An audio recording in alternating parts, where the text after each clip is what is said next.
que todo el mundo me cede la palabra.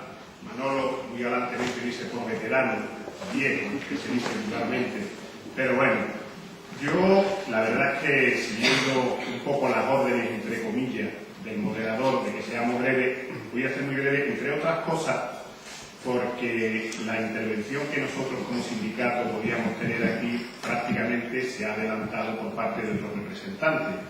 Comentaba antes Aquilino y alguien más que el hecho de ser el último lo que consigue es que te pisen prácticamente casi todo lo que vas a decir. Nunca mejor aplicado esto en esta situación. ¿Qué ocurre? Que ahora mismo ha habido una serie de intervenciones, de críticas, fundamentalmente y lógicamente el papel de los sindicatos es el papel de crítica. Nosotros tenemos dos funciones, una que es la de representación del profesorado, que bueno, aquí digamos que se soldalla un poco porque el profesorado es una parte integrante muy importante de cualquier programa de inclusión, pero la faceta nuestra es un poco más de reivindicaciones. Y la otra es un poco la crítica de lo que se está haciendo y la aportación de algún tipo de medida. Decía esto porque, como he dicho antes, ya la crítica se ha hecho. Crítica que ahora mismo habría que hacerla, evidentemente, a la LOMCE, a ese proyecto de ley regresiva, de ese proyecto de ley que nos va a llevar a una situación de regresar a épocas anteriores. No voy a extenderme en la crítica a la LOMCE porque ya se ha hablado aquí bastante de ella y esta mañana yo no he podido asistir, entre otras cosas, porque lógicamente los sábados los tengo que dedicar un poco también a mi mujer y a las labores de la casa, porque si no me iban a desterrar. Pero sí he oído algunas intervenciones que no se referencia y doy por sentado que se ha hecho una crítica muy fuerte y evidentemente objetiva a ese proyecto de ley. Se ha hecho una crítica también a la intervención que está teniendo ahora mismo el Ministerio de Educación. Lógicamente, no creo que nos pueda sorprender nada de lo que está pasando. Es decir, primero, porque ya en el programa del Partido Popular se vislumbraba por dónde podían ir las actuaciones de ese partido. Y segundo, porque lógicamente ahora mismo con una mayoría absoluta van a hacer lo que no pudieron hacer en épocas anteriores, donde no pudieron tener mayoría absoluta. Ya lo intentaron con la 12, pero no les dio tiempo. Afortunadamente no les dio tiempo. Esta vez no sé yo si van a tener todo el tiempo suficiente para desarrollarla. Por eso digo que, como ya se han hecho en todo este tipo de críticas, tampoco insistir mucho. Porque desde nuestra óptica, aquí ha habido un debate, creo que bastante interesante, sobre cuestiones más bien pedagógicas, técnicas, en el que yo no voy a entrar, entre otras cosas porque evidentemente no soy un experto, conozco algo, lógicamente por mi experiencia, de lo que es la educación especial, de la inclusión, comparto muchas de las cosas que se han dicho, pero ha habido incluso debate entre si realmente los medios son, aunque no sean lo suficiente, se pueden hacer muchas cosas con ellos. La escuela de San Antonio, si es el sitio ideal, había que, de alguna manera, en los centros incluir a esos alumnos. Yo en ese tema no voy a entrar, pero lo que sí es fundamental, y esa es de alguna manera la reflexión que todos tendríamos que hacernos, y esto es una crítica no solamente a este gobierno, sino a gobiernos anteriores. Antes, Rafael se ha tenido que disculpar, no he escuchado su intervención, porque por lo visto ha estado de alguna manera criticando, supongo también, en su intervención, las actuaciones anteriores, en la época del PSOE, supongo, y deduzco por lo que he oído. Pero lo que quería decir con esto es que, de alguna manera, todo esto se reduce a una cosa muy sencilla y muy simple. Recursos económicos que se tienen que derivar en recursos humanos y en recursos materiales. Por mucho que se diga que no es importante, es muy importante. Antes se ha hablado de Finlandia. Alguien ha hecho referencia en 2 o 3 ocasiones que parece ser que ahora mismo es el prototipo del modelo educativo. Pero yo no he oído a nadie decir que en Finlandia se dedica un 6,8% del Producto Interior Bruto a la educación. Aquí en España ahora mismo se le está dedicando un 4,9%, en el mejor de los casos se llegó al 5,1% y la aspiración para el año 2015 es de llegar al 3,9%. Realmente Esto incluso puede parecer demagógico, es muy simple, pero es la pura realidad. Hay que dedicar medios a la educación. Si no se dedican medios, la educación nunca va a poder ser una buena educación. Todo lo demás viene por sí. Al profesorado hay que darle una formación, evidentemente, y tiene que tener una inquietud, tiene que tener un ánimo, pero eso también está relacionado un poco con todo esto. Se hablaba de clases en las cuales los alumnos se tienen que integrar, evidentemente. Yo soy un defensor, personalmente, yo soy un defensor de la inclusión, pero conocemos la realidad de Ceuta ahora mismo. En Ceuta tenemos las clases más masificadas de comería de todo el Estado español. Y en esas clases masificadas con 30 alumnos, con las características particulares que tienen los alumnos de Ceuta, por su estación social, por los problemas, porque estamos recibiendo alumnos constantemente que vienen de otras comunidades porque los padres se han quedado sin trabajo, porque tenemos alumnos que nos vienen del país vecino. Por todas esas características, ahí es donde tienen los profesores que desarrollar su labor. Y ahí es donde tienen que tener esa ilusión. Esa ilusión se mata cuando no pueden desarrollar esa labor. Está muy bien decir, bueno, pero si hay 5 niños, 3 niños, 4 niños que tienen unas necesidades, perfecto, que se incluya con los demás. Pero eso ¿cómo se hace? Con 30 alumnos, con diversos niveles, con algunos con problemas concretos. Si no es con un apoyo de medio humano. Tiene que haber otros profesionales que entren a esas aulas a apoyar a ese profesor en cosas concretas. Y eso, desgraciadamente, se consigue gastando más dinero en educación. Por eso decía que todas las discusiones que podamos hacer, todas las discusiones que queramos hacer, todas las discusiones que queramos poner están muy bien. Pero sin medios económicos, todo esto no va a ningún sitio. Decía antes que, de alguna manera, hay una crítica que hacer. Yo la he hecho. Se ha hecho en el anterior gobierno. Y ahora, en la puerta, hablando con Aquilino, le decía, hay que ver un poco el plan de la amistad que nos une, ¿no? La caña que me diste y ahora estáis más bien calladitos. Evidentemente, ahora mismo, a mí, de las cosas que se están haciendo, no me sorprende nada. Se hacen las críticas, se tienen que hacer. Pero cuando más me dolía es cuando esa falta de dinero venía por parte de un gobierno de izquierda. Se ha invertido mucho en Ceuta, pero había que haber invertido más y sobre todo haber puesto unos medios que en su día se fueron dilatando y que desgraciadamente no ha dado tiempo a completarlo. Entonces, esa es la situación que tenemos ahora mismo. ¿Qué pasa? Que esta administración es una administración sorda, que tiene muy claro cuál es su objetivo, por supuesto, que lo tiene muy claro. Antes comentaba alguien la crítica que se le ha hecho a sus directoras, decimos nosotros, lógicamente. ¿Por qué? Porque es una administración que no escucha. Se han acabado con todos los órganos de representación del profesorado.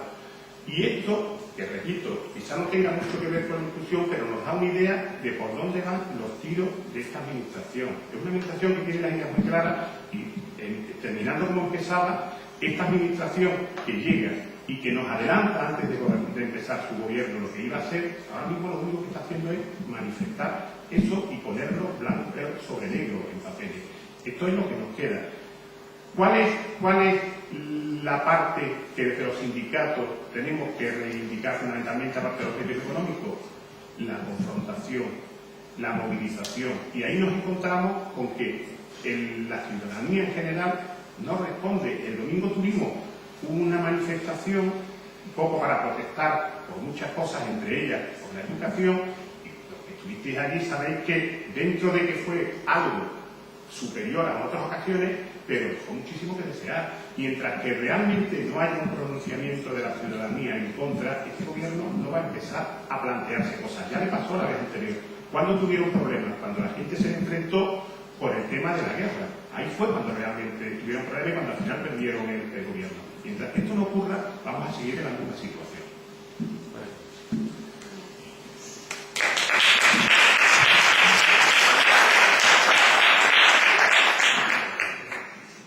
Yo vengo representando las comisiones, antes de nada agradeceros la invitación y deciros también que yo, como ha dicho Paco, él es el veterano, realmente. Por eso yo soy muy poco veterano en los temas sindicales y peleo mucho en mis sindicatos porque poco a poco vayamos hablando más de lo pedagógico que de lo laboral. Porque va unido. Si hablamos de lo pedagógico, si hablamos de cómo tiene que mejorar la educación, entonces indirectamente tendremos que hablar de cómo tienen que mejorar las condiciones de los trabajadores que están en ella.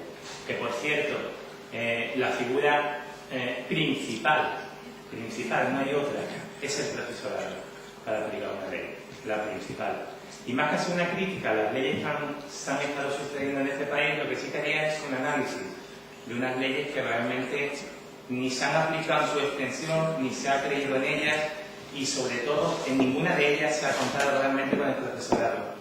Esto, ya que había hablado de términos de medicina, habéis puesto ejemplo y tal, en medicina podríamos tener un ejemplo claro.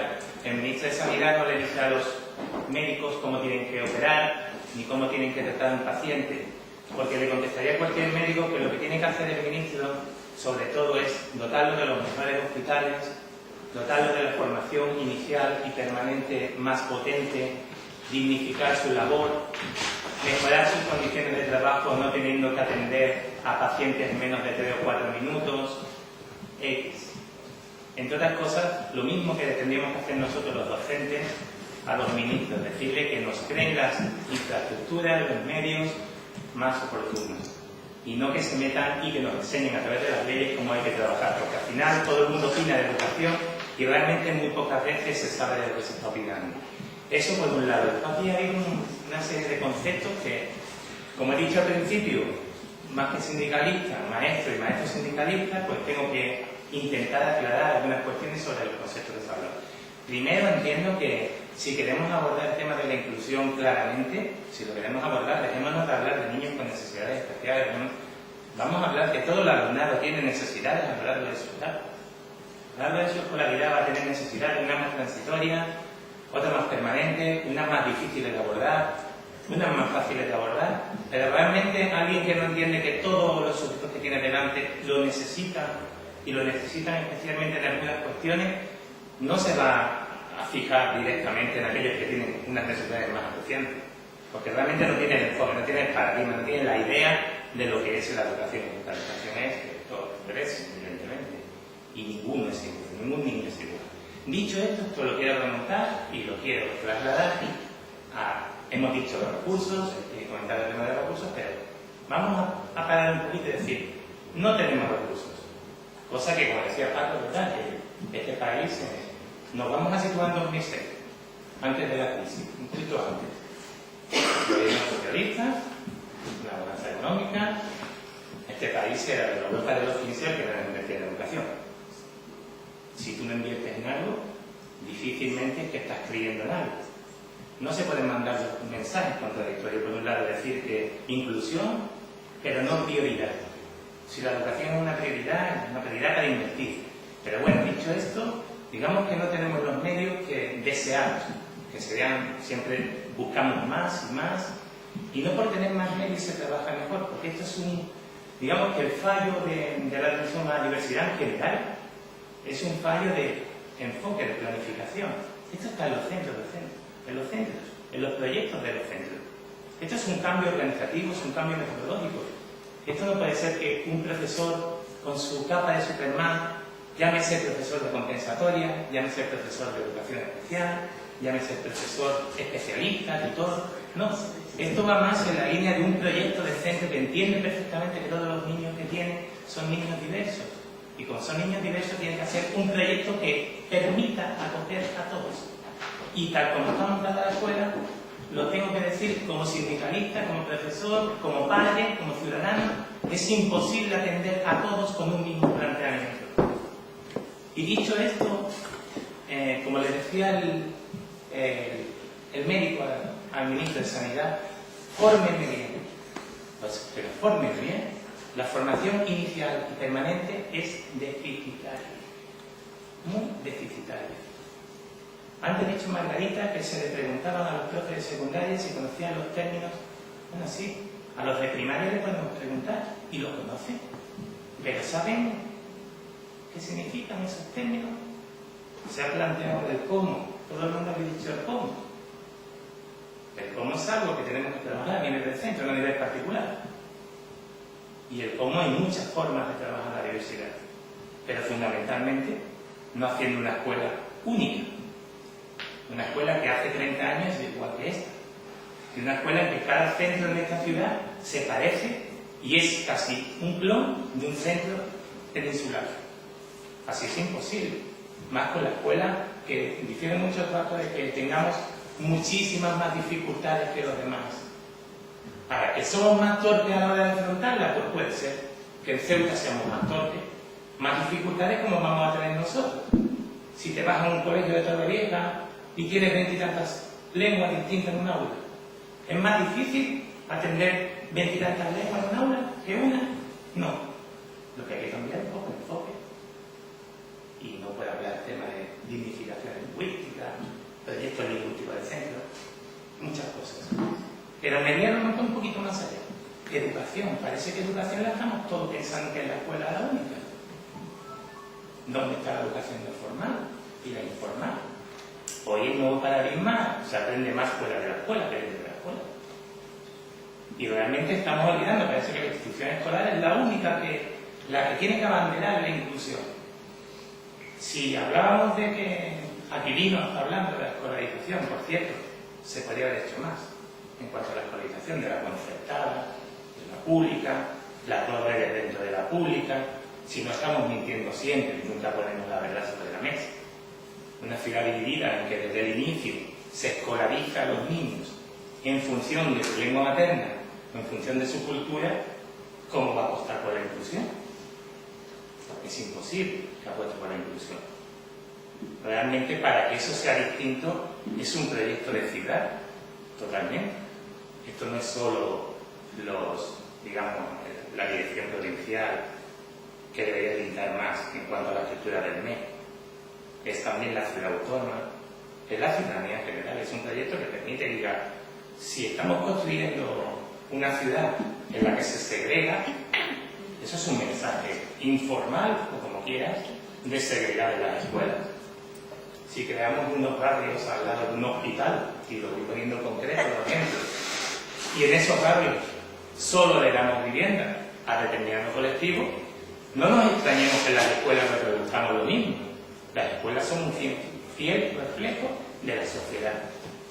Una sociedad competitiva, siempre decimos que nuestras leyes nos tienen que llevar a ser alumnos competitivos. No puede ser una escuela inclusiva. Me entraría mucho más detalle, pero sería ya temas pedagógicos. Entonces, lo que sí quiero decir es que desde Comisiones sí entendemos, por lo menos desde que yo estoy en el sindicato, estoy luchando mucho porque se peleen muchos recursos, pero también hablemos de temas pedagógicos que son importantes. Formación de profesorado, nuevas perspectivas, y por eso os invito a que el día 16 de abril vamos a hacer una jornada en defensa de la escuela pública, porque es la única que puede garantizar esto, una escuela para todos.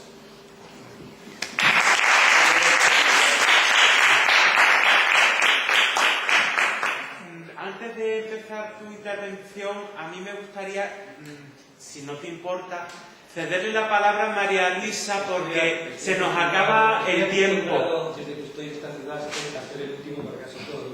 Uy, no, voy a tener mucho protagonismo. No, pero vamos a ver, es que creo que no podemos olvidar el perfil de la familia. Tenemos 15 minutos, podríamos estar el tiempo que queremos. Es que nos van a echar, no es por otra cosa. Entonces, nos gustaría... Nos gustaría que María Luisa, como representante del no consumas tu beca, María Luisa. Mi variedad es la última. No he oído todo, pero bueno, lo he puesto más o menos al tanto de lo que se ha ido hablando aquí. Yo, aparte de representar a la CERMI, llevo la Asociación Síndrome de Down. Y bueno, deciros que desde los 15 años que tiene mi hija ahora mismo, da igual el gobierno que haya estado, prácticamente el tema de la integración y de la inclusión, sobre todo aquí en Ceuta, a nivel de península, lo conozco con las reuniones que mantenemos y demás. Obviamente hay muchísimos más recursos que los que tenemos aquí en esta ciudad. En estos 15 años prácticamente no ha variado nada. No ha variado nada porque la idea que hay de la inclusión, ahí Paco ha dado un pincelazo y otro, no se trata de sacar a los niños del aula y darles 2 horas de apoyo o media hora de apoyo con lo que sea, la ha dado la clave. Se trata, como ha dicho el modelo Inmaculada, me gustaría que fuera alguna vez así, de que ese profesor esté dentro de esa aula y en esa aula pueda haber pues, personas sordas o síndrome de Down o cualquier otra persona que necesite de la integración, que no esté cada uno en un grupo. Porque obviamente aquí tenemos un recurso magnífico. Yo lo digo por lo que he vivido con mi hija, que es el Centro de Educación Especial San Antonio, pero ese recurso no lo estamos cargando. Esos profesionales de ese centro no pueden estar recibiendo anualmente todos los niños con discapacidades, o digamos, grandes discapacidades, que lo podemos decir, y ese centro se creó para lo que es, y no lo puede hacer año tras año. Todos los niños van para San Antonio, salvo algunos temas de sordera, algo de sordera aquí en Ceuta, todo va para San Antonio. Yo creo que San Antonio, la función que tenía, está perdiendo también, porque aquello es, no aumenta nada, y seguimos aumentando. Las familias de personas, digamos, con discapacidad, las que tenemos toda la representación, es lo que vemos normalmente en todo lo que se ha hecho. No se trabaja la inclusión, no por falta de recursos, también ven muchas cosas, y la profesora que es el compañero, también hay que analizar mucho el aspecto vocacional del profesorado. Es decir, hoy en día, pues muchas veces aboga a que voy a estudiar magisterio porque es lo único que me ha quedado la nota. Entonces, claro, ahí la vocación deja mucho que desear, además cuando se trata de la inclusión y de trabajar con personas con discapacidad. Eso requiere otro tipo de actitud, ¿no? Eso habría que valorarlo en todos los sentidos. Parte de la familia, ¿qué pasa? Como ha dicho José Antonio, que lo que habéis dicho al final, ¿qué pasa cuando se acaba la escolarización, digamos, obligatoria de estos niños? Aquí vuelve a haber mucha diferencia, también con la península. Pues pasa que las asociaciones que deberíamos estar como un foro para padres o profesionales o de apoyo a las personas con discapacidad, pues los tenemos que convertir en los que tenemos que trabajar en esa integración. ¿Por qué? Pues porque no hay nada. No hay ningún tipo de recurso que, digamos, salvo, lo digo con bastante orgullo, salvo el Centro de San Antonio, que trabaja desde los 17 o desde los 15 hasta los 21, que es cuando salen los niños de allí, trabaja la autonomía de esa persona, el que consiga ser autónomo y no depender de nadie. Salvo eso, cuando sale de ahí, aquí nos encontramos con nada. 2 o 3 cursos y se vuelve a repetir, porque parece que todos tienen que ser jardineros, no hay nada, o sea, jardinero, pero todas las personas con discapacidad tienen que ser jardineros. Luego no se contrata a ninguna persona con discapacidad para los jardines, que también, pero bueno. Entonces, pues nos estamos encontrando con que tenemos que suplir como podamos, porque tampoco te dan un recurso económico, te exigen lo más grande para que tú puedas montar un curso, es horroroso, y entonces pues te encuentras que las asociaciones tenemos que suplir a todas las administraciones, la autonómica, la general, la otra y la de la MONA. Y te encuentras sin recursos, sin profesionales, y luego cuando consigues medio, digamos, formar a una persona para que pueda trabajar, te encuentras que tampoco las empresas contratan a nadie, porque tampoco tenemos empresas. Entonces, la sensación de impotencia que tenemos aquí todas las personas del colectivo que tenemos hijos discapacitados es, no lo puedo comentar, ¿no? Porque es que ya la preocupación empieza desde que nace tu hijo, porque bueno, voy a ver, se ha avanzado, pero obviamente no hemos llegado a nada. Ahora, la mayor preocupación es, a partir de esa edad que hemos dicho, pues de los 18 años para adelante, que aunque tú hayas preparado al niño para llevar una vida independiente, pues no puede llevar una vida independiente porque no tiene un trabajo, no hay recursos tutelados de piso de independencia, no hay nada. Entonces nos encontramos ya con un muro que esperemos que podamos ir solventando. Da igual, ya te digo, la administración que haya estado, el partido que haya estado, parece ser que hasta que no tengamos a alguien gordo del gobierno que tenga una persona con discapacidad, creo que no se va a mejorar en mucho eso, porque hablar es una cosa y vivir es otra.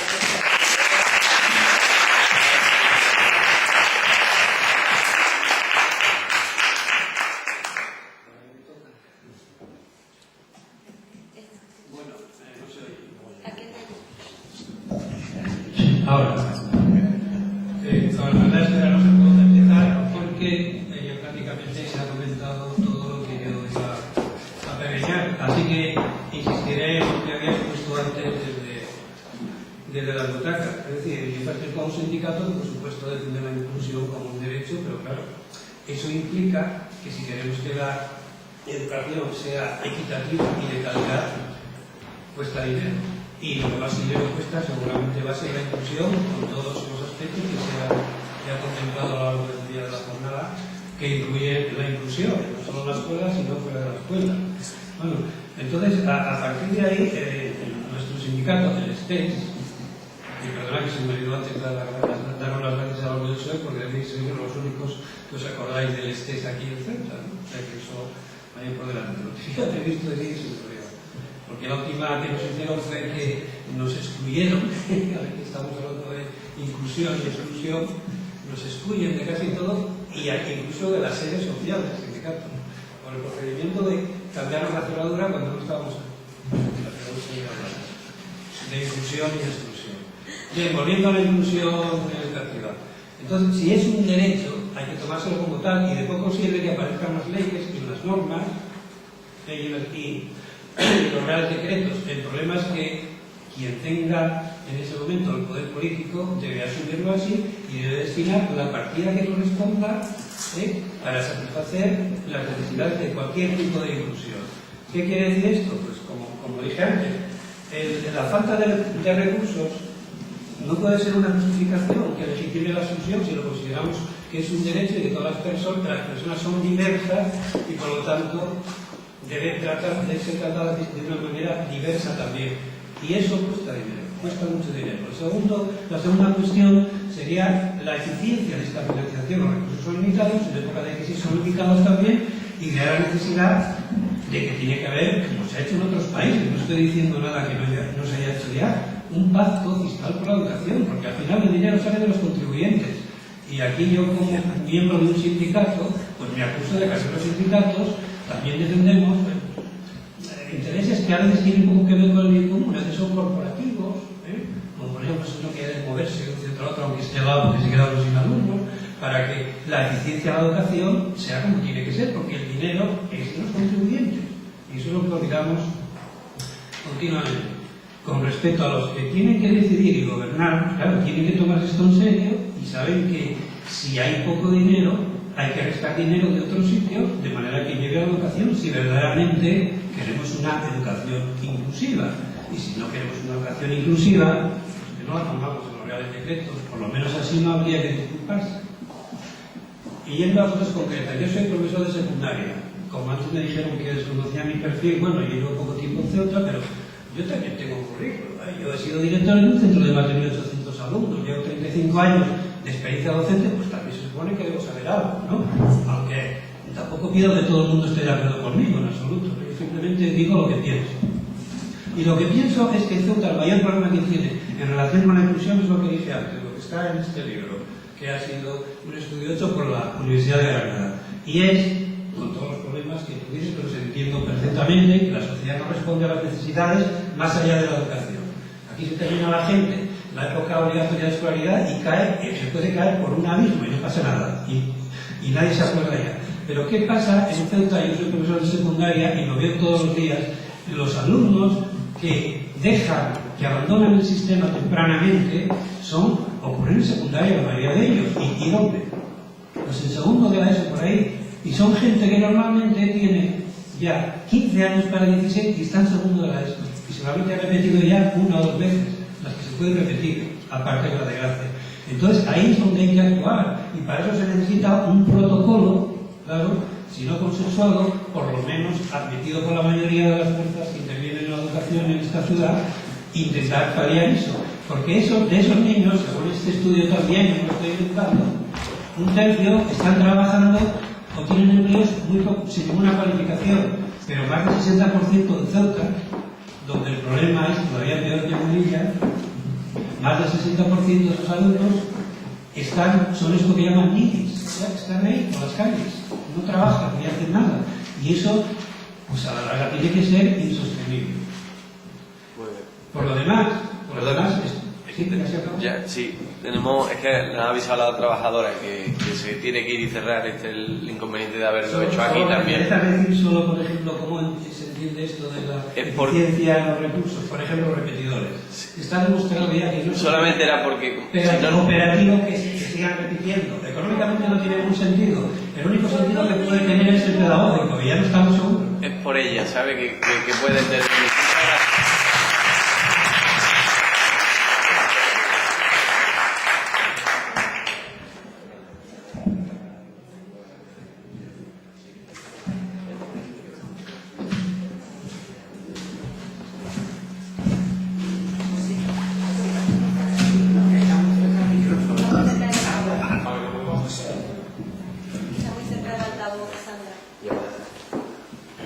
Hola a todos y a todas. Me llamo Nora. Vengo a representar el Colegio San Antonio, en que estudio hace 6 años. Me he enterado que se celebra una jornada sobre la igualdad y la educación. Y yo voy a aprovechar la oportunidad que se me ha dado de expresar mis sentimientos en este acto relacionado con la primera establecida en la Constitución Española y en la Ley de Educación. A mí me importa todo lo que ocurre a mi alrededor, las personas en que convivo, mi familia y mis compañeros y profesionales del colegio y la sociedad en general en que vivo, sus problemas y preocupación y también las buenas cosas que suceden cada día. He cumplido 18 años este verano. Quiero votar y que mi opinión se tenga en cuenta. Soy mujer y también tengo algunas necesidades diferentes, pero esos motivos no me impedirán ser igual y tener los mismos derechos que todas las personas. Quiero expresar libremente mi miedo con vosotros y vosotras. Y es mi último año en que estudio en el Colegio San Antonio. Ceuta no me está ofreciendo muchas opciones. Yo quiero seguir estudiando y poder trabajar y tener una vida como cualquiera otro chico de mi edad. Reivindico una enseñanza adaptada a mis necesidades, que es la alusión, porque solo eso la sociedad y mi fuerza de voluntaria me permitirá programar en esta vida, integrar en ella. ¡Viva la justicia!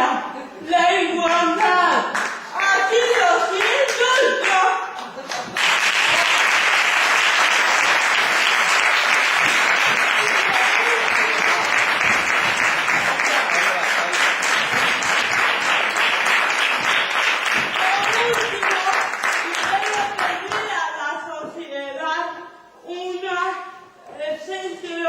De apoyo a mis compañeros que cumplen 21 años, no tienen donde irse y necesitan una sociedad o un